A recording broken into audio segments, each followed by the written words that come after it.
Bien, bonjour et bienvenue pour ce troisième épisode de notre saison 2 des online meet-up de DevApps. J'espère que tout le monde va bien. On va tout de suite commencer par... on va avoir deux parties. Une première partie qui va être consacrée aux actualités de la semaine, surtout un gros morceau sur Ignite. Et puis ensuite, on va parler du fameux Mediator. Du fameux Mediator, voir un petit peu ce que c'est et quelles sont vos préconisations par rapport à cet outil. Et ensuite, si on a le temps, normalement, il y a Damien qui devrait nous parler de l'injection avec .NET Core. Donc, on a un programme qui est relativement chargé.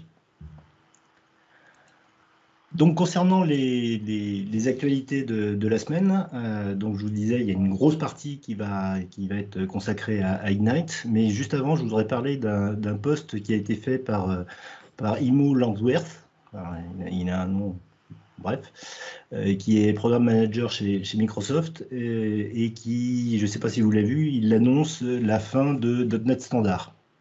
Et il en explique les raisons. Dans un premier temps, la lenteur des mises à jour, c'est-à-dire que à chaque fois qu'on fait une mise à jour de la BCL, qui elle est en open source, il faudrait mettre à jour également de .NET Standard. Et ensuite, on a, pour des raisons de compatibilité, des caractéristiques qui sont spécifiques à une plateforme donnée à l'intérieur de .NET Standard. Ce qui fait que on peut avoir du code qui compile, mais qui ne va pas s'exécuter correctement sur telle ou telle plateforme. Il y a un exemple concret qui a été donné, c'est imaginons qu'on crée une application Blazor qui s'exécute sur le navigateur. Quand on veut faire un process pour un getCurrentProcess, ça risque pas de fonctionner. Donc l'idée, ça va être d'abandonner .NET Standard et de cibler uniquement .NET Core, donc la version 5, et avec des implémentations des packages qui seront spécifiques pour les différents OS. Donc on aurait un .NET 5.0-Windows, et après, pour .NET 6, on aurait un .NET 6-Android, un .NET 6-iOS et un .NET 6-Windows. Et on aurait des outils, donc un package qui s'appellerait Microsoft.NET Analyzer Compatibility, qui permettrait de vérifier au sein de son code si le code va compiler par rapport à la plateforme cible. Donc, .NET Standard, on peut lui dire adieu. Il a vécu, je crois qu'il est apparu en 2016. Et donc, on aura un abandon avec la sortie de .NET 5 et un véritable abandon, surtout avec .NET 6. Abandon, je veux dire, moi, je vois plus ça comme une évolution, quoi. Parce que ils vont pas l'appeler .NET Standard 2 ou 3, etc. Mais le principe reste le même. Avec .NET 5, j'ai l'impression qu'on aura le même principe d'avoir des définitions d'API multiplateformes. Et non, tu vois vraiment ça comme un abandon? Moi, je voyais ça plus comme une évolution. Et non, c'est-à-dire qu'avant, on avait des définitions qui sont dans .NET Standard et c'était aux différents frameworks de l'implémenter sur leurs différentes plateformes. Ouais, c'est ça. Sur Xamarin, là, on aura .NET 5 qui sera la plateforme de référence avec une évolution qui se fera au fur et à mesure suivant les pushes qui sont faits sur GitHub, etc. Et pour ce qui est de spécifique, ce seront des packages différents. Donc on aura quelque chose qui sera beaucoup plus évolutif qu'un standard qui devra être implémenté, quoi. Ouais, mais il serait implémenté globalement dans .NET 5 version commune. Oui. Je veux dire, si on a une fonctionnalité, une méthode ou une API dans Windows, ça se portera le même nom que ça soit dans Android ou que ce soit dans iOS plus tard, quoi. Ce sera dans le package .NET 5. C'est ça. Ouais. Ouais, donc c'est ça. Donc c'est pour ça que je dis, moi, je voyais plus l'évolution .NET Standard vers .NET 5 au niveau du nom. Je sais pas. Ouais. On verra en pratique. Ça peut donner ça, mais par contre, au niveau de comment c'est implémenté, c'est vraiment différent. C'est-à-dire que maintenant, en gros, que tu utilises Mono ou .NET ou autre, le code source de ABCL, c'est celui de GitHub qui est en .NET Runtime, c'est le même. Ouais, Donc, c'est ils ça. partagent le code source maintenant, ils compilent la même chose, quoi. Ce qui n'était pas forcément le cas avec .NET Standard avant. Ouais, tout à Il fait. sera toujours quand même compatible avec .NET 5 pour les DLL qui sont déjà écrits en .NET Standard. Bien, en deuxième partie, Microsoft Ignite, on est en plein dedans, ça a commencé donc hier soir à 5h heure de Paris, et ça finit je crois demain. On a eu beaucoup d'annonces qui ont été faites au début autour de Teams, qui est le grand héros de ce Ignite, je trouve, avec beaucoup d'améliorations. Pardon ? Non, rien. Alors, j'ai retenu un certain nombre de nouveautés, d'annonces qui ont été faites pendant ce Ignite. Vous me direz ce que vous en pensez, si vous avez vu la même chose. La première chose, c'est le partenariat entre OpenID et Microsoft qui porte enfin ses fruits. Donc, je ne sais pas si vous connaissez OpenID, c'est une start-up qui, comme son nom l'indique, s'occupe d'intelligence artificielle. Mais contrairement à ce que son nom semble indiquer, c'est pas du tout de l'open source, bien au contraire, C'est pas de l'Open AI plutôt que de l'OpenID, parce qu'OpenID c'est la sécurité. Oui, pardon, j'ai dit OpenID. Oui, donc c'est OpenAI, oui. Microsoft a investi $1 milliard chez eux en juin, rien que ça. Alors je pense que c'est pas essentiel, c'est pas forcément en cash, mais en échange de services, avec la mise à disposition notamment d'un supercalculateur qui a été fait en mai dernier, qui a servi à entraîner leur moteur linguistique GTP3.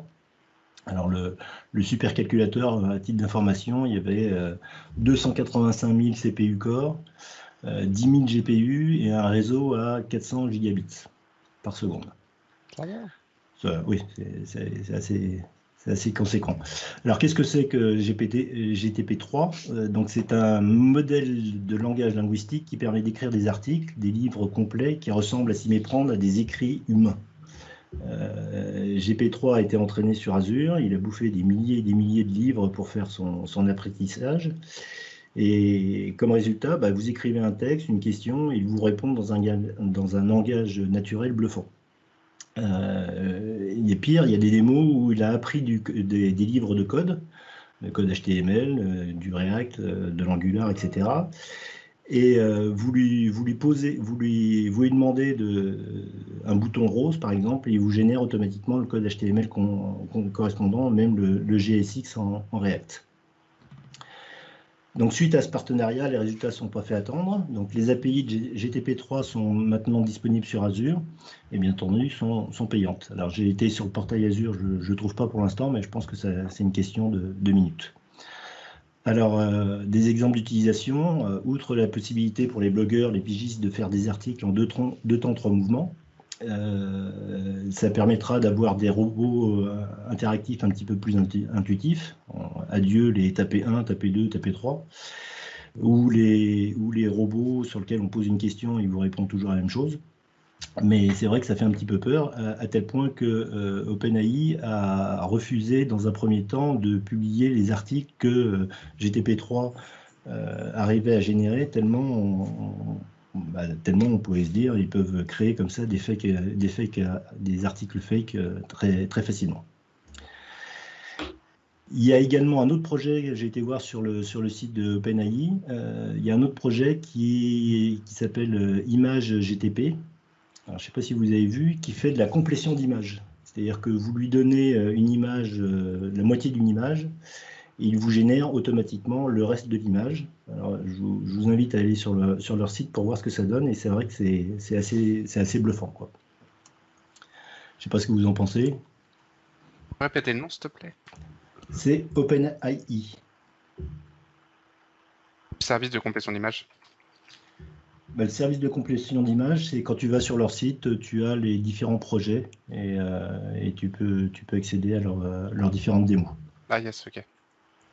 Donc il y a des API qui vont être disponibles et sur lesquels on pourra s'amuser à poser une question et à y avoir un texte complet qui est généré, quoi. Deuxième annonce que j'ai vue concernant Vidéo Hub. Donc le site c'est sur ak.ms/videohub. Donc c'est encore un site avec des vidéos qui sont hébergées sur YouTube pour apprendre différentes techniques, pour montrer par exemple comment migrer son site sur Azure ou ce genre de choses.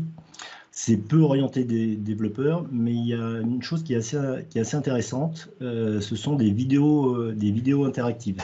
Donc dans le filtre des types des différentes vidéos, vous sélectionnez Interactive Guide et vous avez des vidéos où vous pouvez cliquer suivant les recommandations du professeur qui vous dit il faut faire ci, il faut faire ça. Donc je l'ai fait pour m'amuser, pour gérer les autorisations d'un channel sous Teams. Et c'est vraiment très intéressant. Bon, pour l'instant, c'est un petit peu vide, mais je pense que s'il continue à faire des choses comme ça, ce sera assez intéressant. Je ne sais pas si vous avez vu, vous, ce site, si vous êtes amusé avec. Non, je n'ai pas vu. Non, c'est intéressant. Surtout les interactifs. Ensuite, alors, des nouveautés du côté de Microsoft Azure Arc. Alors, pour ceux qui ne connaîtraient pas, Arc permet de manager des services Azure hébergés aussi bien chez soi que chez Azure, dans ses data centers ou sur des serveurs qui sont sur le terrain, voire même dans d'autres clouds. Il y a eu un rebranding marketing qui a été fait à Ignite. Pourtant, ça date que de 2017. Et maintenant, on parle de Azure Stack Hub pour désigner l'ensemble, de Azure Stack Edge pour les serveurs sur le terrain, et de Azure Stack Hyperconverged Infrastructure pour les serveurs on-premise. Alors, bien entendu, on ne peut pas avoir une Surface Pro comme serveur Azure chez soi. Les machines doivent répondre à des spécifications très précises édictées par Microsoft. Et de plus, l'ensemble des services Azure ne sont pas encore disponibles sur Azure Stack Hub. Et à Ignite, il y a des nouveaux types de serveurs IoT qui ont été annoncés, ainsi que des nouveaux services comme Kubernetes, SQL Server et ProgressSQL qui peuvent être managés à distance depuis son portail Azure. Donc vous pouvez aller sur votre portail Azure et vous pouvez créer un nouveau serveur SQL par exemple en disant je veux qu'il soit déployé sur mon serveur on-premise ou sur le serveur qui est sur le terrain au fin fond de l'Antarctique Nord et il se chargera de faire ça pour vous. Donc Azure Arc, ça a été développé pour rassurer un petit peu l'ensemble des entreprises pour être sûr de pouvoir avoir leur propre serveur Azure chez soi.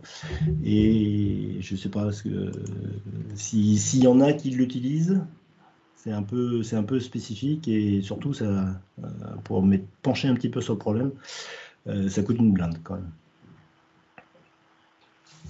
Après, c'est assez orienté gros groupe infra, multi-cloud, hybride. Ouais. C'est du costaud. Donc, je ne sais pas si côté dev, on va vraiment s'en servir. Je crois que c'est aussi pour concurrencer. Alors, je crois que chez Amazon, c'est Amazon Outcast, je crois que ça s'appelle, qui est beaucoup plus avancé d'ailleurs que Azure Arc. Et d'ailleurs, j'en profite pour vous annoncer qu'on aura très prochainement. Tu peux le dire, vas-y, dis-le. Non, on va inviter un gars de chez Amazon pour justement venir un peu parler de leur technologie cloud. Et donc c'est dans le prochain podcast du mois d'octobre, donc ne le ratez pas.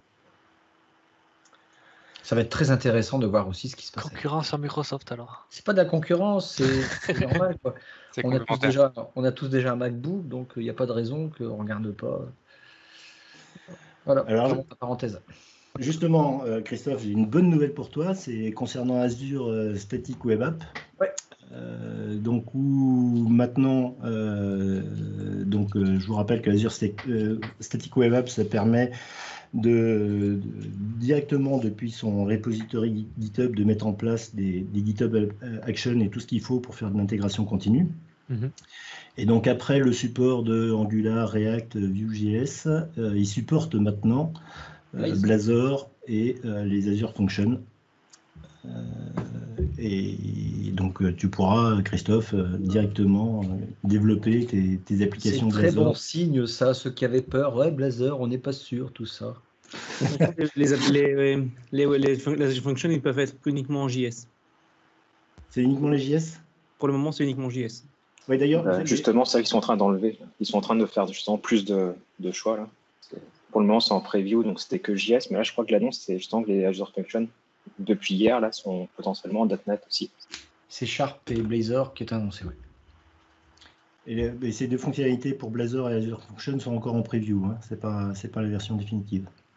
Bah, tout statique web app est en preview pour le moment. En fait, j'ai l'impression que tout est en preview, moi, chez moi.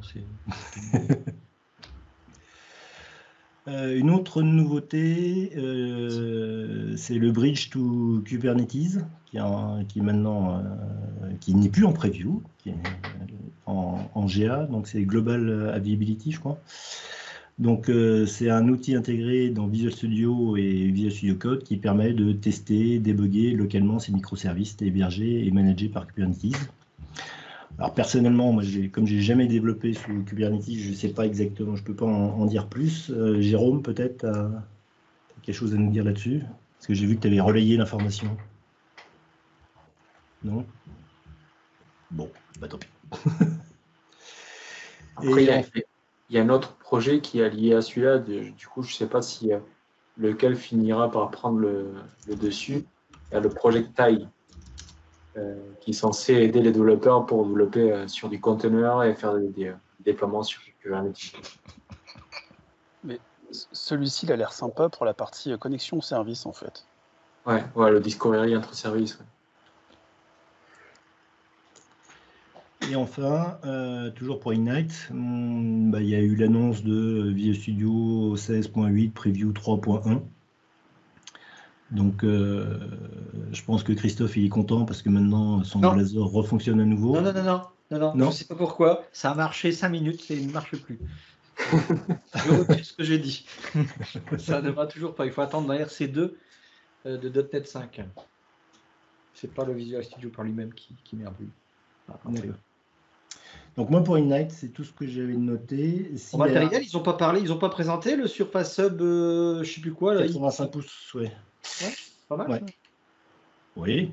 Parce que ça faisait longtemps que j'avais plus entendu d'infos sur les Surface Hub. Voilà. Ils n'ont pas non plus présenté le nouveau catalogue Bethesda. Hein. Non, ils m'ont fait en parler. Le Surface Hub, je crois que c'est 100 000 $. Hein. C'est 100 000 $? Ouais. D'accord. Pas du tout, ça. Non, à ce prix-là, on a l'hôtesse qui vient aussi avec, alors. Pour faire présenter deux. Il y a une dernière chose là, que j'ai vue juste avant de commencer, qui a été annoncée, c'est le projet Nucleus. Alors, je n'ai pas vu encore en détail, je pense que j'en parlerai la semaine prochaine. Je ne sais pas s'il y a quelqu'un qui sait ce que c'est. Non. Ça a l'air... Bon. Je connaissais le projet Janus, mais Nucleus, non. Non. Donc voilà pour Ignite. Vous aviez d'autres infos sur Ignite que vous aviez vues ou... Pas le temps de regarder, moi.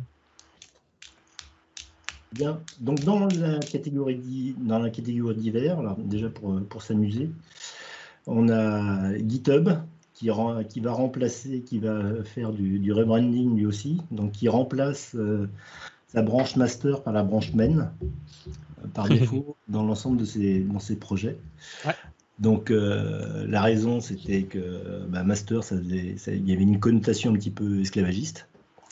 Et donc, il y a Linus Torvald qui a proposé sa propre terminologie. Ainsi, Master Slave deviendrait Primary Secondary, ou alors Main Replica, ou Leader Follower, ou Director Performer. Bon. Moi, je les appelle Christophe et Denis. Mais il y a aussi la blacklist. Blacklist et la whitelist qui deviendrait la denied list, allow list ou la blocklist passlist. Voilà, bon. C'est dans la mouvance actuellement Si vous voulez le faire, d'ailleurs, remplacer votre branche master par main, si vous avez envie de faire ça sur les repos existants, c'est Scott Hasselman qui avait sorti une vidéo de quelques minutes pour expliquer ça. C'est pas très compliqué, si ça vous amuse. Ouais. Changez toute votre doc. Il faut recloner les repos historiques. Je pense que oui, non?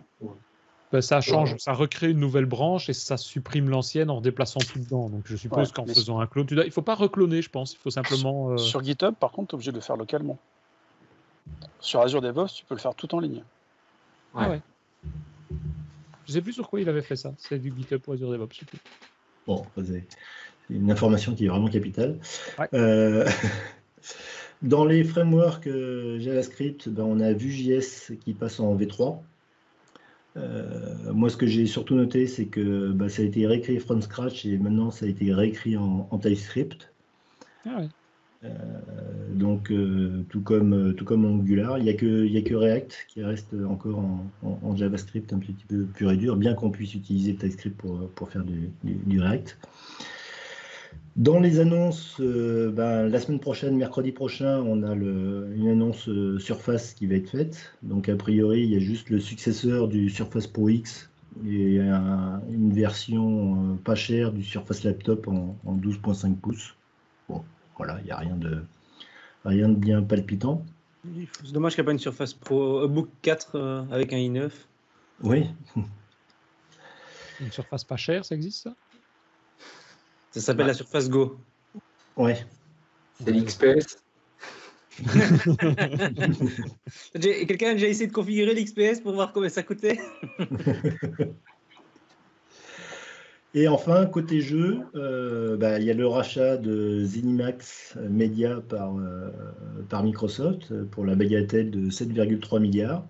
Ils ne savaient pas quoi faire de leur sous, donc qui est propriétaire de Bethesda Software. Donc on a Fallout, Wolfenstein, Doom, Starfield, Elder Scrolls qui vont passer sous l'égérie de Microsoft.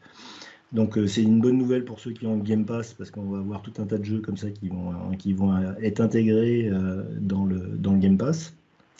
Et Satya a annoncé en suivant que ils n'allaient pas s'arrêter là et qu'ils allaient racheter encore les prochains d'autres studios de jeux. Après s'être débarrassé d'un certain nombre de studios de jeux, maintenant ils en rachètent. Bon, peut-être qu'ils vont peut-être racheter Epic pour s'occuper d'Apple. Ce serait assez drôle. Du coup, même pour ceux qui n'ont pas le Game Pass, ça commence à devenir vraiment intéressant de le prendre justement. Donc, il faut voir les annonces qui vont être des autres achats, mais déjà, Bethesda, c'est un gros. C'est pas rien. Ouais, c'est pas rien. Ouais. On est quand même d'accord qu'ils ont fait la même chose avec Nokia auparavant. Ça n'a pas vraiment fonctionné. Et ici, moi, ce qui m'a fait rire sur les réseaux sociaux, c'est pas mal de gens qui ont fait des pubs en disant « Moi qui attendais d'acheter la PS5, je peux acheter une Xbox maintenant. » Justement, concernant la Xbox Series X et la Series S, ils ont été en précommande hier. Au bout d'une heure, je crois, sur l'ensemble des sites marchands, ils étaient sold out. Il n'y a que sur le Microsoft Store où on pouvait encore l'acheter un petit peu plus longtemps. Il y a un petit peu plus de disponibilité. Et puis maintenant, il n'y a plus rien. Donc, ils ont annoncé qu'il y aurait de nouveau des disponibilités un petit peu plus tard. Je crois qu'Adrien, toi, tu as sauté sur l'occasion, tu as réussi à en avoir une. J'en ai acheté 3 au total, j'ai passé 3 commandes. J'espère que tu ne t'es pas trompé. Il paraît qu'il y a un certain nombre de bots qui se sont trompés, qui ont acheté la Xbox One X. Parce que sur Amazon, il y a eu une augmentation de 747% des ventes de Xbox One X hier. Donc, ça, c'est formidable. Et c'est bien pour tuer les stocks. Hein. Oui, c'est la meilleure. Donc voilà concernant les nouveautés de la semaine. Est-ce que vous vouliez dire quelque chose de plus? Est-ce que vous aviez vu quelque chose de supplémentaire? Oui, il y a GitHub qui a envoyé les premiers enregistrements pour CodeSpace. J'ai testé samedi. Ouais. Ça marche avec. Ça marche bien avec Blazor, par exemple. Tu peux nous rappeler ce que c'est que CodeSpace? Donc, CodeSpace, en fait, c'est. Tu viens sur un repo sur GitHub, tu es juste avec ton web browser et tu vas avoir besoin de rien installer. et tu vas te retrouver en face de Visual Studio Code avec les extensions que tu veux dedans. Donc, dans ce cas-là, C# par exemple. J'ai testé ça avec une appli web, avec une appli Blazor, avec WPF, parce que c'est quelque chose qui m'intéresse. Sur WPF, ça ne marche pas, parce que tu as besoin d'avoir un MS Build Windows derrière, une machine Windows. Et donc, tu te retrouves dans ton web browser avec Visual Studio Code. Tu peux développer, tu peux builder, lancer l'application. Elle va être hostée sur leur serveur. Toi, tu vas voir localhost dans l'output log de Visual Studio Code. Et tu as un reverse proxy qui en fait t'expose ton application qui est sur leur serveur. Tu peux utiliser LiveShare et appeler d'autres personnes pour participer sur le code. Et tu peux faire un GitHub Action pour déployer ton application. Donc, j'ai réussi à faire une application Blazor sans jamais quitter mon web browser et en la déployant sur GitHub Pages. Mais tu peux te connecter aussi avec Visual Studio tu peux aussi, ouais. Ah, okay. Oui. Ouais, moi j'ai vu une vidéo où ça faisait une installation de Visual Studio en moins de 5 minutes, quoi. Ce qui laisse rêveur. Ah oui, ils ont annoncé aussi que tu pouvais utiliser Visual Studio pour te connecter à CodeSpace. Ouais. C'est ça, ouais. Mais ça, j'ai pas vu. Moi, ce que j'ai testé, c'est vraiment le truc full in browser. Et c'est full in browser, c'est similaire à. C'est comme le. Comment il s'appelle, online.visualstudio.com. Il y a aussi un service comme ça du MS. Ouais, mais justement, il arrête ça, c'est remplacé par GitHub en fait. Ah ouais, ils avaient deux fois la même chose, une fois oui. chez GitHub, une fois chez MS, et maintenant c'est plus que sur GitHub. En fait. Ah ouais. Okay. Et il y a même un doute sur le fait que la version Visual Studio vaut le jour en fait. Il y a un doute, tu disais ? Oui, il y a un petit doute justement parce qu'en fait, c'était que la partie Azure qui parlait justement de la version Visual Studio. Et il y a beaucoup de personnes qui ont grogné sur le fait qu'on se posait des questions sur les questions de coût. Et donc le déplacement vers GitHub, pour beaucoup de personnes, sont plus logiques, puisqu'on part pour mettre un outil gratuit sur une plateforme qui se veut en grande partie gratuite. Ouais. Okay. Je vais t'envoyer mon boss, il va pas te dire que c'est gratuit GitHub. Ouais, mais parce qu'il paye double, il paye DevOps plus GitHub. D'ailleurs, est-ce que vous ne pensez pas que DevOps va disparaître à terme ? Pas tout de suite en tout cas. Moi je pense que c'est deux cibles différentes une fois de plus. Ouais.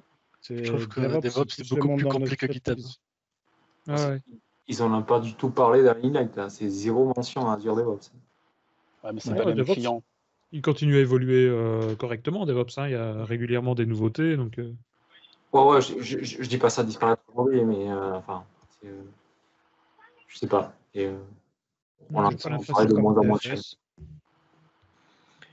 Ok, écoutez, c'est tout pour cette partie actualité.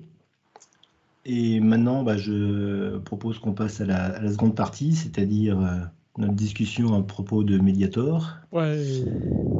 Alors, qui est-ce qui voulait prendre la main ? Moi. Vas-y.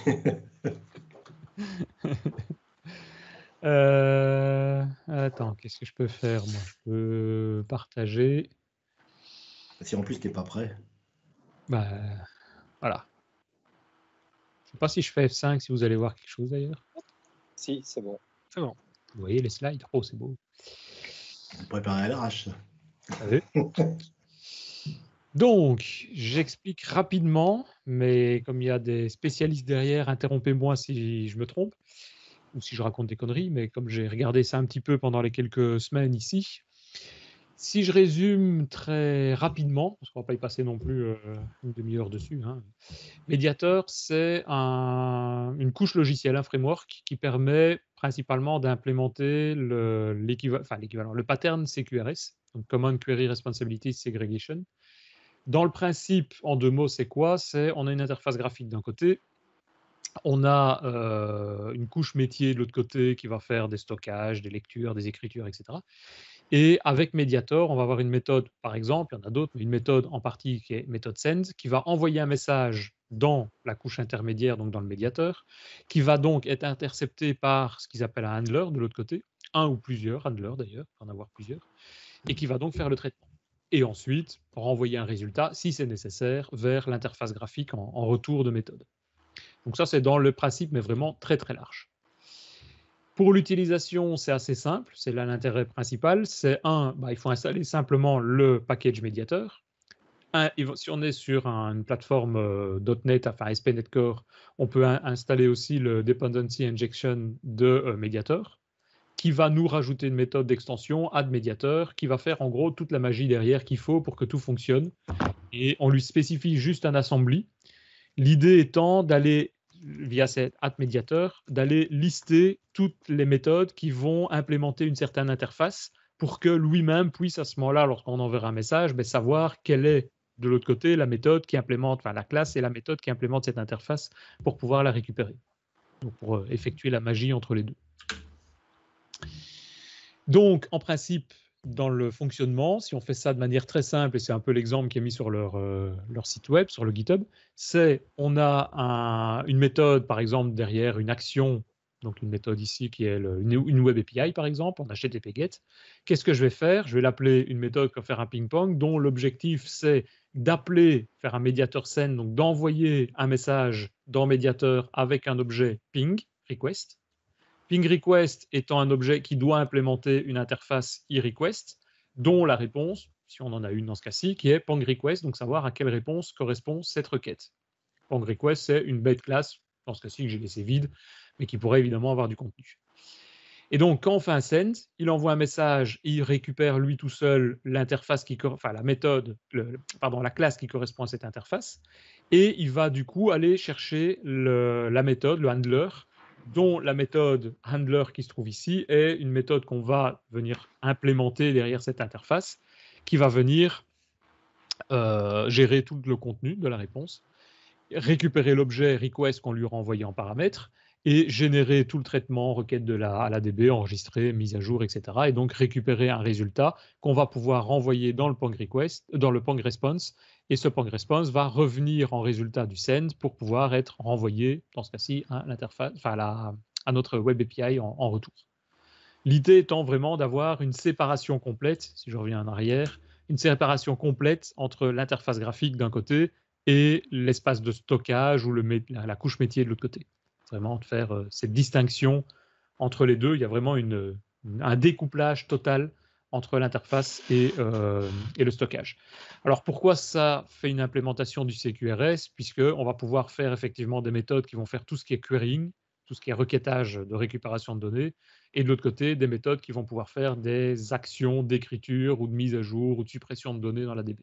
Donc vraiment faire le querying d'un côté et l'aspect mise à jour et gestion des données de l'autre.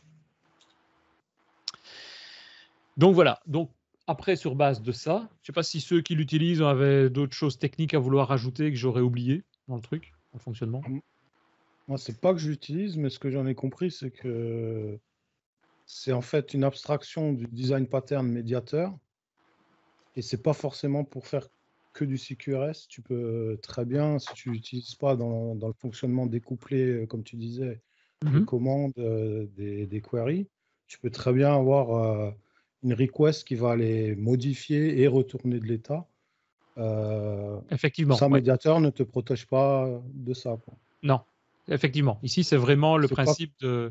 On envoie un message, on fait un send qui va être capturé de l'autre côté, mais c'est plus par convention qu'on va devoir faire effectivement tout l'aspect requête d'un côté éventuellement ou mise à jour, mais il n'y a pas d'obligation. On pourrait mettre tout à l'intérieur de la méthode handler qui se trouve là et qui fait tout le traitement. Après, l'autre point que je mentionnerais, c'est que quand on fait du CQRS, souvent aussi, on a... Là, sur ton dessin, tu as une base de données, tu en as souvent plusieurs. Ça, c'est une différence. Et le médiateur, c'est quelque chose qui... Enfin, Mediator, je ne sais pas comment on prononce. Pour moi, c'est quelque chose qui marche que in process, donc en mémoire. Oui. Et ça, c'est des choses que dans un pattern CQRS, tu as souvent des queues et ce genre de choses, quoi. Oui, que je ne suis pas là, certain que tu n'as c'est pas uniquement mémoire. Je pense qu'effectivement, de base, ça l'est. Peut-être des extensions. Ouais. Voilà, c'est ça. Il y a moyen d'overrider, entre guillemets, la manière de travailler et donc de rajouter ses propres queues si on veut, mais bon, ça sort un peu du Mediator et il y a peut-être à ce moment-là des systèmes plus simples à ce moment-là pour faire ça. Mais de base, effectivement, c'est uniquement en mémoire. D'où la gestion des performances aussi qui est très performante puisqu'on n'a pas de couche vraiment intermédiaire, quoi. Quand moi j'avais fait quelques tests, notamment tests unitaires, le fait d'appeler la méthode en direct ou l'appeler via le médiator, on perdait forcément un petit peu, mais c'était vraiment anecdotique. Il n'y avait pas beaucoup de pertes à ce niveau-là. Le coût du traitement côté base de données, par exemple, forcément était largement supérieur à ce qu'on pouvait perdre entre les deux. Ouais, Et le- si ça peut intéresser en tant que feedback, nous, on s'en était servi il y a 3 ans déjà, un petit peu, et on a dû arrêter parce que on avait des équipes TMA qui ne connaissaient pas, enfin qui tournaient, et ça se passait plutôt mal quand on changeait d'équipe sur le projet. Donc, si vous lancez des projets là-dessus, rassurez-vous que tout le monde comprend au moins le pattern, sinon ça se passe Ouais. mal. Ça fait partie des avantages inconvénients à mon avis, mais c'est surtout là-dessus, on va certainement en discuter, ouais, effectivement. Et le dernier point que je voulais ajouter, c'est que en fait, là, on voit une utilisation de Mediator dans une application web, c'est souvent le cas. Moi, par exemple, au boulot, on utilise ce design pattern à travers un autre framework qui est MVVM Lite, qui a quelque chose qui est très semblable, qui s'appelle le Messenger, qui est aussi un Mediator. Et donc, on peut très bien utiliser ça dans autre chose que des applications web, quoi, pour la même chose que ici découplé, quoi. Ouais, mais Laurent, c'est là ça m'interroge, moi. Donc toi, je le compare vraiment finalement aux parties publication, souscription qu'on a dans un MVVM. C'est là que j'ai du mal à voir l'intérêt finalement de cette solution par rapport à ce qu'on fait en MVVM habituellement. En fait, ça permet de découpler deux composants ou plusieurs composants. Et des fois, tu vas envoyer un message et tu as différents composants qui ne se connaissent pas ou qui se connaissent qu'à travers le médiator. Et qui, quand tu envoies un message, tu n'es pas intéressé de savoir qui c'est qui écoute ces messages, tu vois. Et donc, tu vas avoir peut-être plusieurs panels qui vont se mettre à jour sur un message. C'est le même principe. C'est le même principe sur le Messenger qu'on a dans MVVM Lite. Il ne sait pas qui l'envoie. C'est pour ça que j'ai un peu de mal à... Pour moi, c'est très similaire, effectivement. Ouais, c'est très similaire. Hein. Pour moi, c'est la même chose. Pas compris quelque chose. D'accord. Non, pour moi, je dis c'est la même chose. Messenger, le Messenger de MVVM Lite. Ce que je voulais juste dire, c'est qu'on voit souvent des exemples dans des applications web. Et ce pattern peut être utile en dehors d'une application web, comme une application MVVM, WPF, Xamarin ou que ce soit. Ouais, c'est ça. Mediator est souvent utilisé avec du... je l'ai souvent vu utiliser avec du CQRS pour implémenter spécifiquement. Oui, parce qu'au niveau doc, c'est ça, mais c'est vrai que c'est peut-être pour moi pas une obligation. Il n'y a pas en tout cas de limitation pour faire que du CQRS dedans, je pense. Non. D'avoir vraiment cette distinction des requêtes d'un côté et des mises à jour, par exemple, de l'autre. Ok. Alors, dans le principe, regardez pas trop les flèches gauche-droite, mais dans le principe, c'est quoi? Ça, c'est la manière dont souvent c'est implémenté. On a par exemple le contrôleur, un contrôleur Hello World qui se trouve ici. Et dans ce contrôleur Hello World, on aura le code que j'ai montré tout à l'heure qui va venir faire un appel à une classe, par exemple ici getTimeRequest, qui aura son pendant de réponse via le getTimeResponse qui se trouve là. Et le handler se trouve dans une autre classe getTimeHandler. On n'est pas obligé effectivement de les mettre dans des classes séparées, c'est juste des méthodes à devoir appeler, mais souvent dans la pratique, quand on voit les exemples, c'est souvent cette manière-là qui est appliquée, se faire 3 classes, une classe d'entrée, une classe de sortie et une classe de gestion handler entre les deux. Souvent c'est ça. Moi j'ai juste une petite question, parce qu'on parlait là du Messenger dans MVVM Lite. Ici, on peut faire aussi du multicasting ou pas? Alors oui, on peut faire du multicasting, ça fait partie pour moi des avantages, c'est ce que j'ai appelé là les handlers parallèles. Donc au lieu de faire un send de mémoire, on fait un publish, et donc du coup le send bloque à ce qu'il y ait, enfin du moins il va enclencher une exception si jamais de l'autre côté il y a plusieurs handlers qui vont pouvoir réceptionner ça, donc ça donne une petite garantie qu'on n'en a pas, si on ne veut pas le faire, qu'on n'en a qu'un seul qui répond, mais on peut effectivement faire de la réception multiple, et avec ce que j'ai appelé ici le handler parallèle. Ça fait pour moi partie des avantages.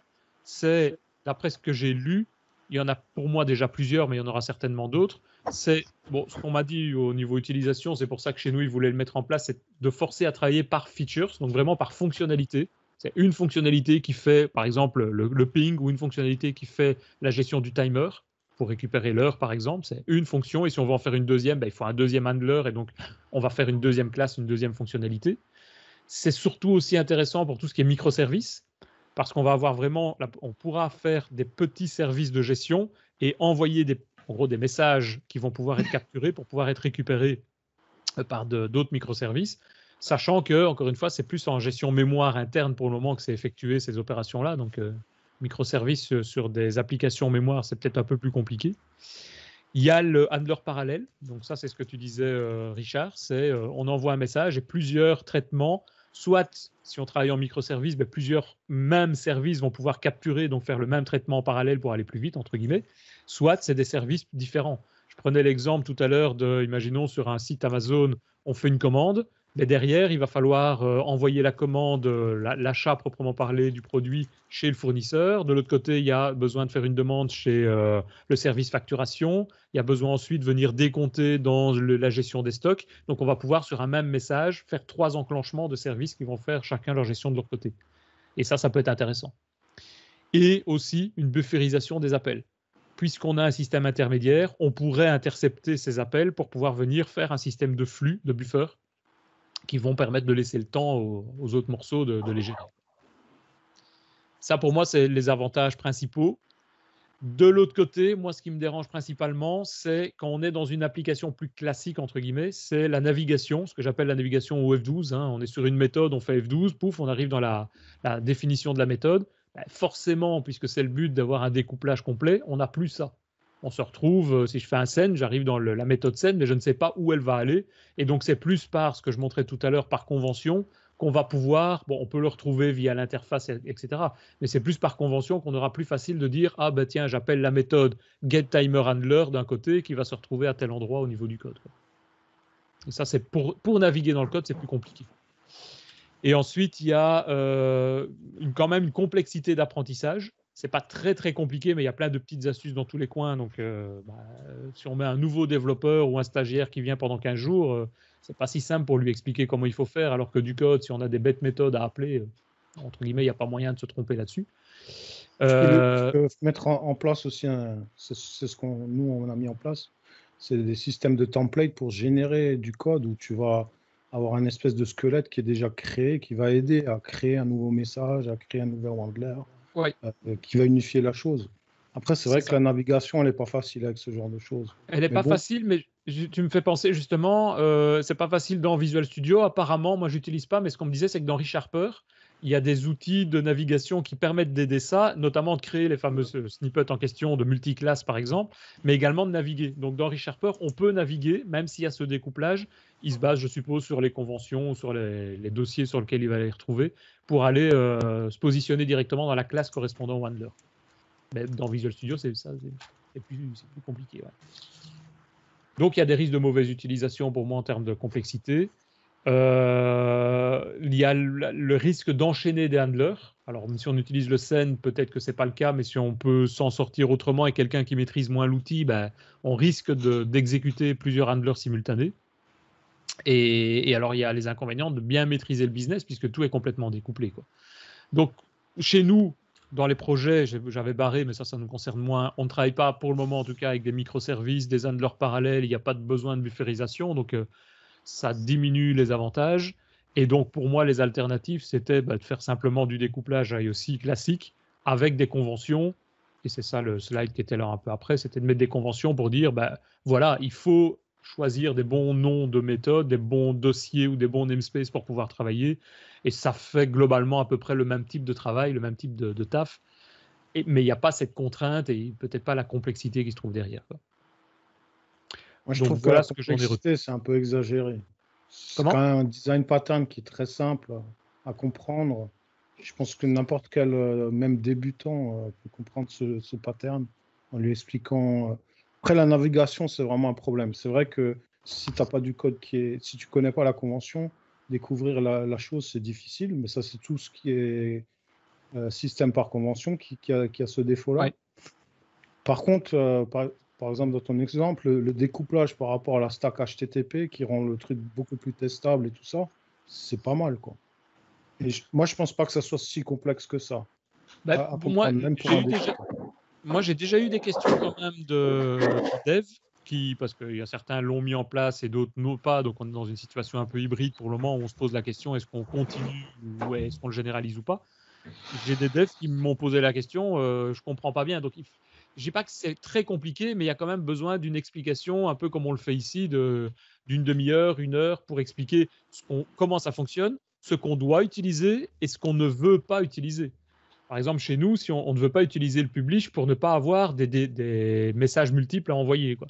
Ben, si on ne le Tu fais dit pas, une les vidéo gens qui vont faire, explique ça et quand tu as tu les montres la quoi vidéo. Tu fais Oui. une vidéo qui explique ça et tu as Ça, une c'est l'autre FAQ solution. et ce genre de choses, quoi. Ouais, non, tout à fait. Denis, est-ce que tu peux donner des exemples un peu d'erreurs courantes, enfin en tout cas d'erreurs que toi tu as rencontrées en mettant en place? J'ai pas encore rencontré d'erreur à proprement parler. Je me suis renseigné sur des utilisations et des expériences que les gens ont eues. C'est un peu ça que j'ai fait le tableau comparatif ici. Mais moi, je les ai pas encore réellement rencontrés. Moi, je suis dans une situation pour le moment où j'ai dans une équipe où on a, je vais dire, 10 projets. Il y en a 2 qui ont dit du jour au lendemain, tiens, on va intégrer Mediator, ils travaillent avec. Et il y en a 8 autres projets qui ne l'ont pas. Et maintenant, ben, moi, on me dit, parce qu'on n'avait pas tenu au courant de est-ce qu'on le fait ou pas, on me dit qu'est-ce qu'on fait? Est-ce qu'on l'impose en gros sur tous les projets ou est-ce qu'on détricote le système pour le retirer des 2 projets existants? Alors j'ai mal posé ma question alors. Qu'est-ce que tu as rencontré justement quand les différentes personnes ont cherché à l'implémenter et qu'ils l'ont tous fait de manière différente et que ça n'a pas marché? C'est pas, j'ai pas rencontré ça. J'ai rencontré plutôt des complexités, enfin des incompréhensions dans comment ça fonctionnait, principalement quand quelqu'un arrive sur un projet avec le fameux F12 là de naviguer, donc de savoir quand il est dans le code où il faut aller où il faut continuer le code. Donc ça c'est la première difficulté. Après la deuxième difficulté c'était l'aspect, mais qui est un peu lié à ça, l'aspect magie quoi du truc, c'est on est dans une méthode, on appelle une méthode send, ça part quelque part et on ne sait pas trop où ça va. Et donc, en gros, c'est effectivement comprendre ce fonctionnement de médiateur et de ce pattern en question. Et la question derrière, liée à ça, c'est, OK, c'est bien, mais qu'est-ce que ça me donne comme avantage? C'est bien de le mettre, mais qu'est-ce que ça donne comme avantage? Et pour le moment, dans le projet en tout cas, puisqu'il y en a des avantages, mais ce n'est pas des avantages qui nous concernent, donc je n'ai pas su répondre réellement en disant, il y a ça, et ça, c'est un avantage par rapport à l'inconvénient. Donc, je n'ai pas réussi à expliquer quels étaient les avantages et ce que ça pouvait résoudre comme problème. Générer des problèmes, il y en a quelques-uns. Pas énormes, mais il y en a quelques-uns. Mais qu'est-ce que ça donne comme avantage? Je n'ai pas su en donner. C'est ça mon problème. Écrire du code, ça génère des problèmes aussi. Oui. Ne pas en écrire aussi. Dans la navigation dans le code, tu te fais peut-être avoir, la première fois, tu te dis tiens, comment ça fonctionne. Les commandes que tu passes, elles sont quand même typées. Je t'entends très mal. Je ne sais pas si c'est... Non, mais en fait, il s'auto-censure, il sait qu'il dit des bêtises. Voilà, je disais donc, si tu fais un F12 sur ta commande, tu vas quand même savoir quelle est ta commande qui est utilisée. Non, pas forcément. Sont typées quand tu les envoies. Il faut savoir quelle commande à utiliser derrière, c'est ça que tu veux dire? Non, la commande, quand tu fais un commande.sense, c'est sur une commande de type request. Oui, c'est ça, le request, je ne sais plus. Tu vas arriver sur ta commande en question. Oui, c'est ça. Mais donc, cette difficulté-là de savoir et de pouvoir voyager dans le code, la complexité de compréhension de ça, ben, OK, moi, ça ne me dérange pas, mais quels sont les avantages derrière qu'on en tire? Alors, on me dit, oui, il y a un découplage complet. Pour les tests unitaires, c'est du coup peut-être parfois plus facile, etc. Oui, mais j'ai déjà cette simplification et ce découplage via l'IOC. Donc, pourquoi rajouter une couche en plus? C'est ça. C'est là où je suis pour le moment. C'est si on avait des aspects, je comprends bien, de microservices, de gestion parallèle, de bufferisation, etc., je dirais oui, OK, ça, c'est effectivement un point en plus. Mais je n'ai pas suffisamment d'avantages par rapport aux inconvénients. Qu'est-ce que tu voulais dire par rapport au... Tu as déjà ça avec l'IOC? Bah, l'IOC, j'ai déjà ce découplage. Pour les tests unitaires notamment, j'ai des services que je peux moquer. Ok, d'accord. Pour les tests, oui. Ah oui, non, j'ai pas de découplage du coup, forcément, quand je fais des appels directs de méthode. Ça, c'est clair. Et pourquoi il l'a implémenté sur 2 projets du coup? Ils avaient un contexte? Alors, la première, mais pour moi qui est une fausse raison, la première qu'on m'a donnée, c'est il y a actuellement un pattern entre guillemets factory, donc c'est-à-dire une classe principale qui fait les appels aux méthodes qu'on doit appeler. Et forcément, comme ils doivent au début du projet créer des nouvelles méthodes, ben, ils avaient des conflits sur cette fameuse factory.cs, cette fameuse classe, Parce qu'ils travaillaient tous les deux sur la même classe, et bon, je ne sais pas comment ils y arrivaient, mais je pense qu'ils font des pull requests un peu trop gros aussi. Donc du coup, on arrivait à avoir des merges difficiles à devoir gérer là-dessus.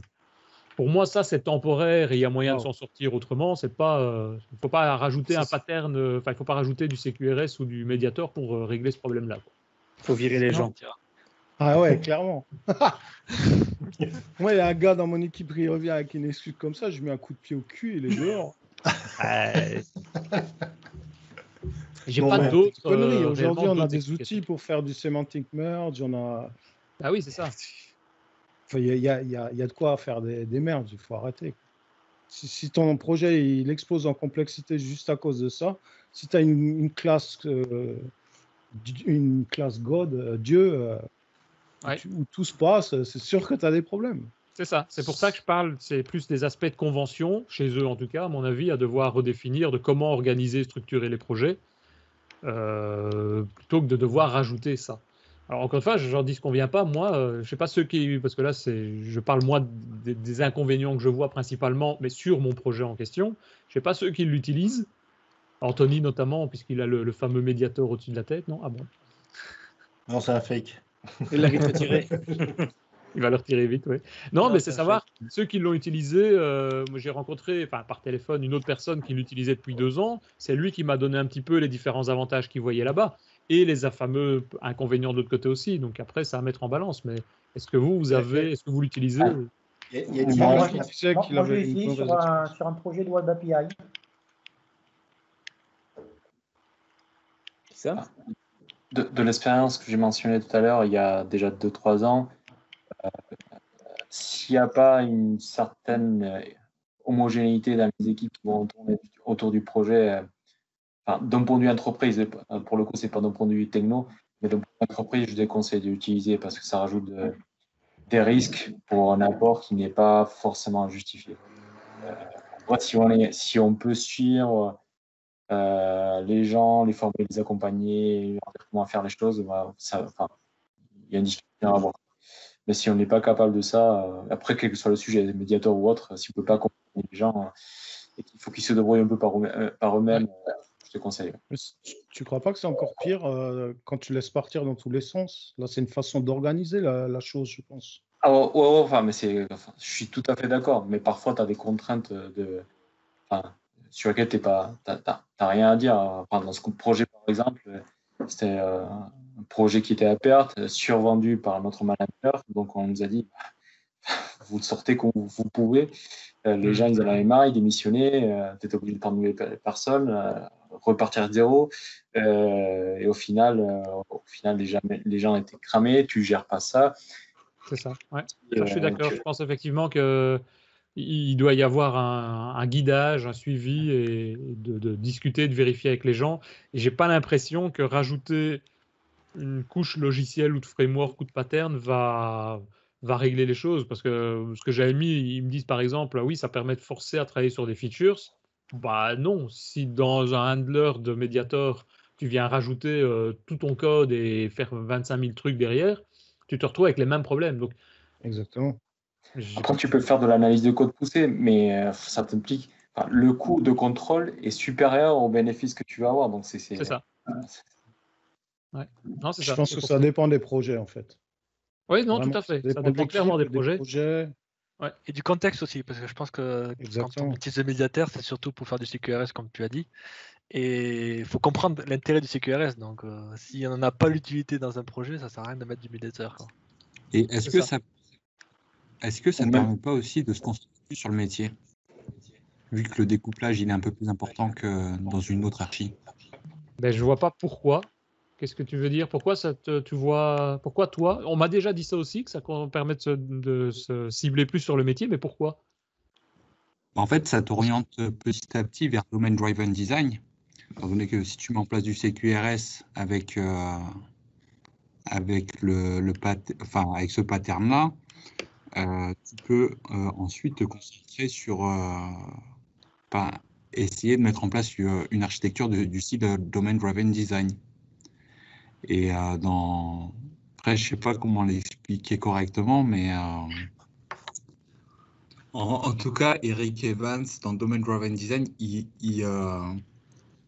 suggère de mettre en place ce pattern-là pour pouvoir bien concevoir son métier.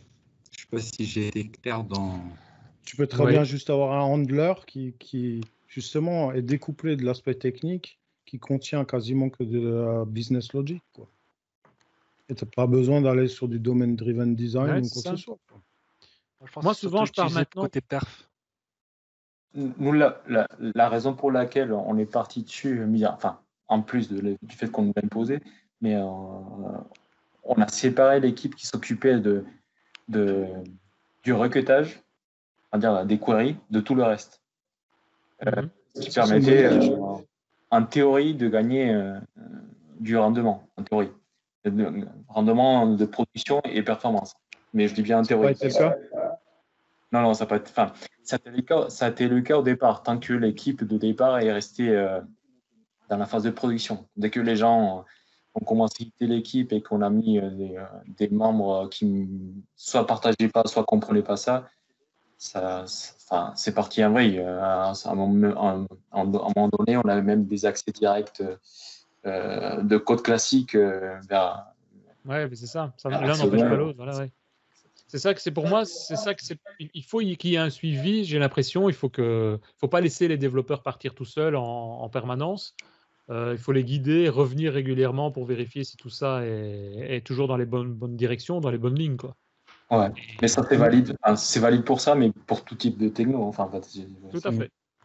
Ça me fait penser à une chose. C'est vrai que nous on a dans notre processus de build, on a intégré Endipend dont on a parlé, et on a des règles justement pour ça, pour contrôler ce genre de choses, qu'il n'y ait pas trop de dérives dans certains domaines de l'architecture, pour justement. Ça serait une bonne idée, ouais. Ah, c'est cool. C'est vrai que ça serait une bonne idée de plus partir sur ça et de regarder plus par des manières de faire, des conventions, des bonnes pratiques effectivement là-dessus, et de les vérifier via des outils de type Endipend ou autre. Ouais. Ça me donne une bonne idée, ça. Ok, ben voilà. Ça donne pas envie. Hein. Qu'est-ce qui donne pas envie? C'est QRS. Ouais, enfin, c'est pas QRS, mais la partie effectivement Mediator, là, c'est pas. Moi, ça me ragoûte pas. Hein. Ben, je pense que c'est un bon outil. Hein. C'est un bon outil qui est performant, mais qui reste moi j'ai l'impression, dans ce domaine CQRS. Bon, alors je l'ai probablement pas bien vendu parce qu'effectivement, moi, j'en ai pas l'utilité sur le projet actuellement. Mais je pense qu'il y a des projets, comme je disais, si on fait des projets de type microservices ou de gestion de traitement parallèle, des choses comme ça, là, je pense que ça peut effectivement avoir un avantage et que Mediator est du coup très simple à utiliser. C'est une méthode d'envoi, une méthode pour la réception des données. Donc. Après, moi, déjà, par exemple, dans MVVM Lite, l'utilisation du Messenger, j'essaye de l'éviter parce que justement, pour cette raison où ça va un petit peu à gauche à droite, on ne sait pas forcément comment ça fonctionne. Après, rien n'empêche, j'allais dire, dans tes services, dans tes handlers, d'appeler de nouveau un send. Oui, effectivement. Et tu peux avoir du send comme ça, du send sur lui-même, donc tu pars en boucle. Enfin, là, il faudrait mettre. Comme si tu avais une récursion dans tes méthodes. Voilà, c'est ça, ouais.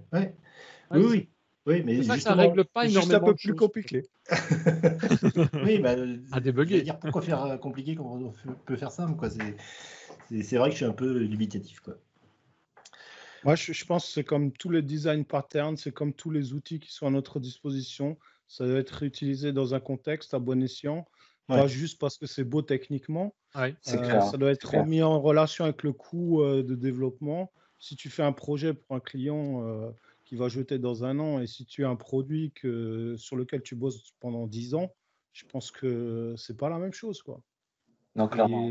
Et c'est très important de considérer ce genre de choses, quoi. Ouais, projet, équipe aussi. Et la capacité d'équipe aussi. Ouais, exactement.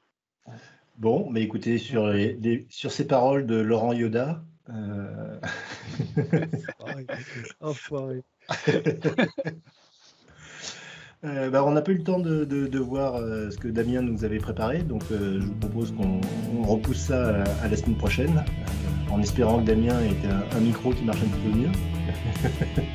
Oui, je vais faire attention. Mais c'est peut-être le RTX, parce que j'ai pas une bonne carte pour le prendre normalement. Et puis Eh ben, écoutez, bonne semaine, portez-vous bien et à la semaine prochaine au 30 septembre. Ciao. Salut, merci beaucoup. Salut. Ciao.